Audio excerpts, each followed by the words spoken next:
बंधु माने आपण माने समस्ते निश्चित भाव में जानिथिबे जे वर्षर आरंभटी जो भली भाव में होई थाए वर्ष सारा मध्य प्रायतः आमर समय सेही परे बीती थाए। तो बंधु माने आपण माने ए नूतन वर्षर प्रथम ही किछि उपाय आपणाइबा उचित जहाँ वर्ष सारा आपण को लाभ प्रदान करिबा। तो आजिर एही भिडियो रे मो आपण को तेजपत्रर एक चमत्कारी उपाय कहिबाको जाउछि जो उपाय को जदि आपण वर्षर प्रथम रु पालन करुछंती तो निश्चित भाव में वर्ष सारा यह आपण को लाभ प्रदान करिबा। बंधु माने आज मो आपण को तेजपत्रर एक एपरी उपाय विषय कहिबाको जाउछि जहाँ आपणकर समस्त मनोस्कामना को पूर्ण करि पारिबो। अर्थात आपण जदि निज जीवन रे धन चाहुछंती तेबे आपणकर सेही स्वप्न पूर्ण हेबो। जदि आपण निज जीवन रे सुख शांति चाहुछंती तेबे ताहा मध्य पूर्ण हेबो। एहा सहित आपणको गृह रे थिबा नकारात्मक शक्ति को मध्य एहा दूर करि देबो। जदि आपणकर धनर आवश्यकता अछि एवं आपण धन चाहुछंती तेबे एहा आपणकर आवश्यकता को निश्चित भाବରେ पूर्ण करिबो। एवं जदि आपण चाहुछंती आपणकर समस्त मनोस्कामना गुड़िक पूर्ण हेउ आपण जहा चाहुछंती ताहा आपणको प्राप्त हेउ।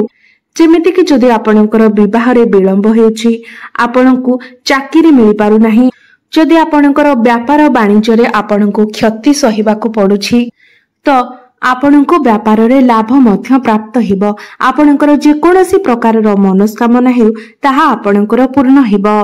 तेबे बंधु माने साधारणतः तेजपत्र समस्त रोषेई घरे उपलब्ध थाए। आपण माने जानी रखिबा उचित जे तेजपत्र रे मां लक्ष्मीकर निवास होई थाए। अर्थात तेजपत्रर संबंध मां लक्ष्मीक सहित रही थाए कारण तेजपत्रर बास्ना मां लक्ष्मी को आकर्षित करि थाए अर्थात धन को आकर्षित करि थाए।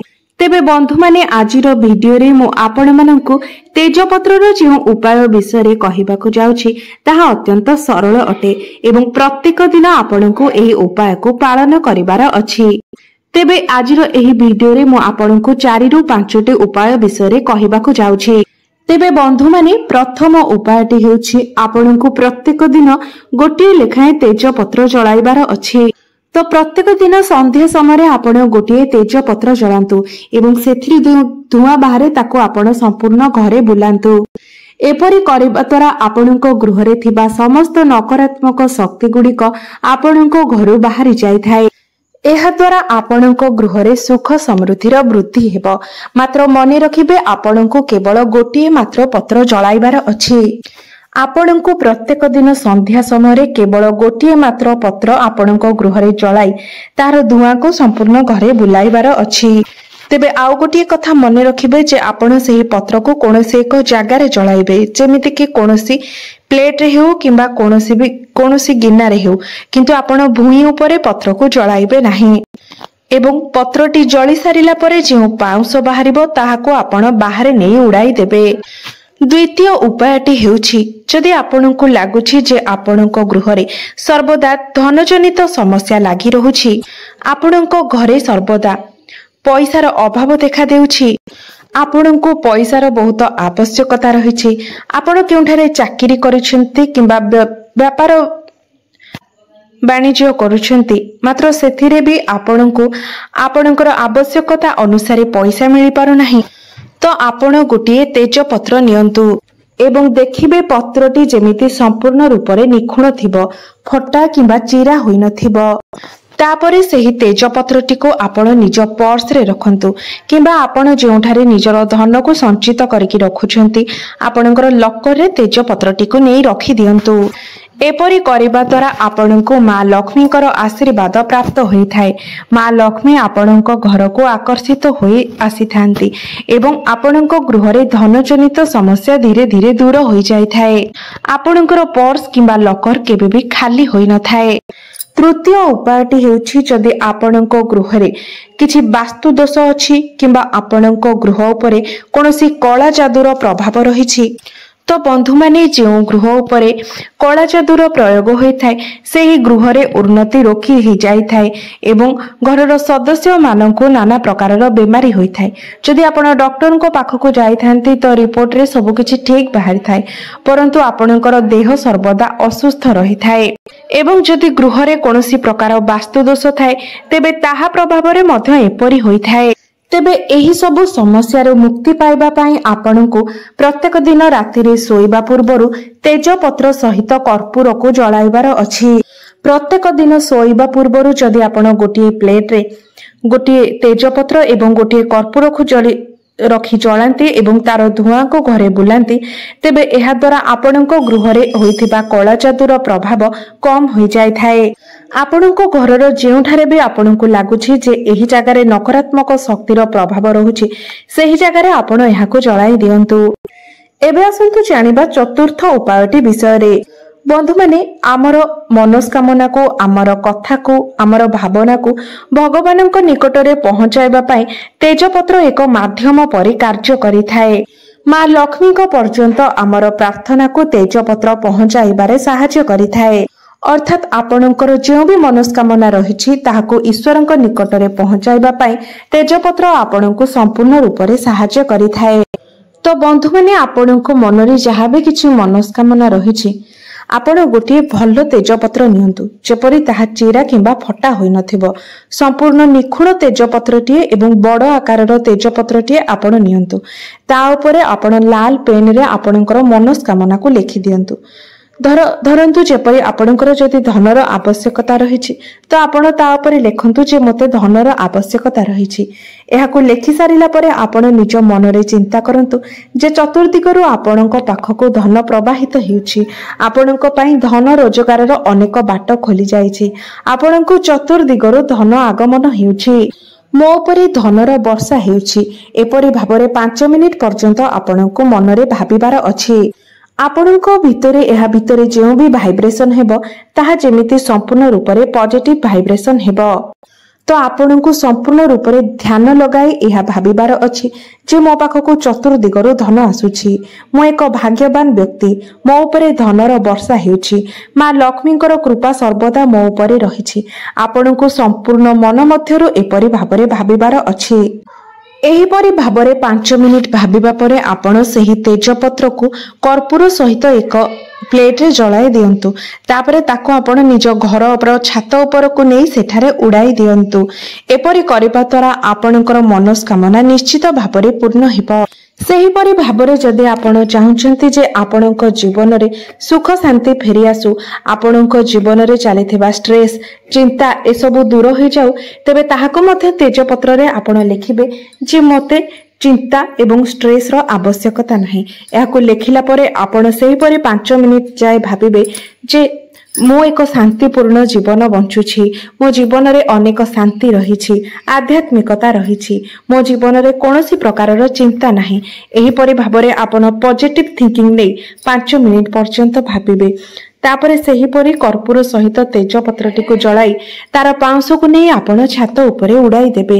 एपरि करिबा द्वारा धीरे धीरे देखिबे आपणको जीवन रे चलीथिबा टेंशन स्ट्रेस ए सब धीरे धीरे दूर होई जिवो एवं आपणको शांतिर प्राप्ति हेबो। आपणको आध्यात्मिकतार प्राप्ति हेबो। बंधु माने जदि आपणको गृह रे अधिक नकारात्मक ऊर्जा रहिछि तो एभली परिस्थिति रे आपण 5टी तेजपत्र एवं 5टी गोलमरीचर दाना नियंतु एवं ताको गोटे पात्र रे रखि जलाई दियंतु एवं एहार धुआं को आपण संपूर्ण घरे बुले आनंतु। एपरि माना जाय थाए जे एही उपाय करिबा द्वारा आपणको गृह रे जहाँ भी नकारात्मक शक्ति रही थाए ताहा संपूर्ण मात्रा रे नष्ट हो जाय थाए एवं आपणको गृह रे सकारात्मक ऊर्जार संचार होई थाए। जो गृह रे अधिक मात्रा रे सकारात्मक ऊर्जा रही थाए सेठारे मां लक्ष्मीकर वास होई थाए जहा फल रे आपणको गृहर प्रत्येक सदस्यंकर उन्नति होई थाए एवं आपणको गृह रे जदि आर्थिक समस्या लागि रहउथाए तेबे ताहा मध्य समाप्त होई थाए। एहा व्यतीत आर्थिक समस्या मुक्ति पाइबा पाई एवं अଯଥା खर्चरू बंचिबा पाई मध्य आपण तेजपत्रर उपाय पालन करि पारिबे। तो जदि आपणक घरे पैसा बंचु नाही तो एपरी परिस्थिति रे आपण ब्रह्म मुहूर्तरू उठी स्नान करनियंतु एवं धनर देवी माँ लक्ष्मींकर पूजार्चना करंतु। तो यही उपायटी जदि विशेष करी आपण गुरुवार किंबा शुक्रवार दिन पालन करती तो यह अधिक लाभदायी होता है, कारण गुरुवार एवं शुक्रवार माँ लक्ष्मींकर अत्यंत प्रिय होता है। तो आपण चाहिए केउ दिन भी यही उपायटी को पालन करें, मात्र जदि विशेष करी आपण गुरुवार किंबा शुक्रवार दिन किंबा कोनोसी पूर्णिमा तिथि रे आपण जदि यही उपायटी पालन करती तो यह आपण को अधिक शुभ फल प्रदान करिथाय। तो बंधु माने आपण ब्रह्म मुहूर्तरू उठी स्नान कार्य सारी नियंतु एवं माँ लक्ष्मींकर विधि विधान पूर्वक पूजा करंतु एवं माँ लक्ष्मी चरण रे आपण गोटे तेजपत्र रखी दियंतु। तापर दिन सेही तेजपत्र को नहीं आपण निजर टंका रखुथिबा स्थान रे रखी दियंतु। एपरि करिबा द्वारा आपण को धनर अभाव जनित कोनोसी भी समस्यार सम्मुखीन हेबाको पड़िबो नाही एवं धीरे धीरे आपणकर आर्थिक स्थिति मजबूत बनिबाको लागिबो। एबे आसंतु जानिबा मनोस्कामना पूर्ण करिबा पई तेजपत्रर एक चमत्कारी उपाय। तो बंधु माने जदि आपणकर एपरि कोनोसी मनोस्कामना रहिछि जहा आपणकर पूर्ण होई पारु नाही तो सेही मनोस्कामना को आपण पूर्ण करिबा पई तेजपत्र एवं सिंदूरर एक उपाय पालन करंतु। तो आपण तेजपत्र उपरे सिंदूर रे निजर इच्छा को लिखि दियंतु एवं ताहाको आपण निज इष्ट अर्थात आपण जो ठाकुर को अधिक विश्वास करती भक्ति करती तांकर फोटो पछपटे रखी दियंतु। देखिबे निश्चित भावरे आपणकर इच्छा पूर्ण हेबो। तेबे मने रखिबे आपणकर एही इच्छा जेमिति अन्य कहार क्षतिर कारण न बने, अर्थात आपण अन्य कहार विनाश पाई सेमिति किछि करिवे नाही। केवल भल चिंताधारा नहीं जदि आपण एही उपायटी पालन करती तो यह आपणको लाभ प्रदान करिवो, नचेत एहा द्वारा आपणकर ही क्षति हेबो। एबे आसंतु जानिबा तेजपत्रर आउ एक चमत्कारी उपाय विषय जहाँकि नजर दोषरु मुक्ति पाइबा पाई। तो आपणको घरे जदि छोट पिला अछंती किंबा आपणको घरे जदि नजर दोष लागुची तो सेथिपाई आपण 7टी तेजपत्र एवं गोटे चामच लूण नियंतु। तापरे जदि आपणको घरे कोनोसी पिला को नजर लागिची तो तांको उपरे यह 7 थर बुलाई आनंतु। तापरे ताकु नेकी कोनोसी गच्छ मूलरे रखंतु। जदि आपणको घर बाहरे कोनोसी गच्छ अछि किंबा आपणको घर परिसर बाहरे मध्य कोनोसी गच्छ मूलरे नै ताकु रखि दियंतु। एपरि करिबा द्वारा नजर दोष कटि जाय थाए। एहा व्यतीत जदि आपणको गृहर सदस्य मानक मध्यरे बारंबार बिना कारण रे लड़ाई झगड़ा लागुची, परस्परक मध्यरे सबुबेले कली झगड़ा लागि रहुची, तो सेथिपाई मध्य आपण तेजपत्रर उपाय पालन करि पारिबे। तो सेथिपाई आपण जेतेबेले सोउछंती तो निजर तकिया तळे तेजपत्र रखिकी सुअंतु। एपरि करिबा द्वारा आपणकर घरर सदस्य मानक मध्यरे आ लड़ाई झगड़ा हबो नाही। तो प्रत्येक सदस्य माने निज तकिया तळे तेजपत्र रखि सोइबा उचित एवं एपरि करिबा द्वारा आपणको खराब स्वप्न मध्य आसी न थाए एवं आपणकर गृहरे शांतिर वातावरण रहि थाए। एवं जदि आपण विवाहित अछंती एवं आपणकर स्वामी स्त्री मध्यरे सर्वदा मनांतर मतांतर लागि रहुछि तो ताकू दूर करिबा पई आपण 2टी तेजपत्र नियंतु एवं संध्या समय रे आपणकर घरे ताकू जळाई दियंतु। तो कम से कम 7 दिन पर्यंत आपण संध्या समय रे 2टी तेजपत्र को निजर घरे जळांतु। एपरि करिबा द्वारा आपणकर आपणक जीवन साथी सहित संपर्क मजबूत हेबो एवं आपणक मध्यरे जो सबुबेले मनांतर मतांतर लागि रहउची सेथुर मध्य आपणको मुक्ति मिलिबो। आपणक मध्यरे भल पाइबा सुदृढ़ हेबो, संपर्क मजबूत हेबो। तेबे बंधु माने आमे समस्ते तेजपत्र व्यवहार करिथाउ। प्रत्येक घरे तेजपत्र निश्चित भाबरे खूब साधारण भाबरे मिलि जिवो। मात्र तेजपत्रटी जे एते चमत्कारी ताहा समस्ते आमे जानि न थाउ। आमे जदि एहार व्यवहार करिबा तो एहार व्यवहार करी आमे आम जीवन रे चलिथिबा अनेक गुडे समस्यार समाधान करि परिबा। तो बंधु माने आपण माने मध्य तेजपत्रर एही चमत्कारी उपाय गुडी को निश्चय पालन करंतु एवं एहार चमत्कारी फायदा आपण निजे मध्य अनुभव करि परिबे। तो बंधु माने आपण माननकु जदि मोर एही भिडियोटी भलो लागि थाए तबे भिडियोटी को लाइक करी चैनल टी को सब्सक्राइब करि देबे एवं कमेंट बॉक्स रे भक्ति एवं श्रद्धार सहित जय मां लक्ष्मी निश्चय लिखिबे।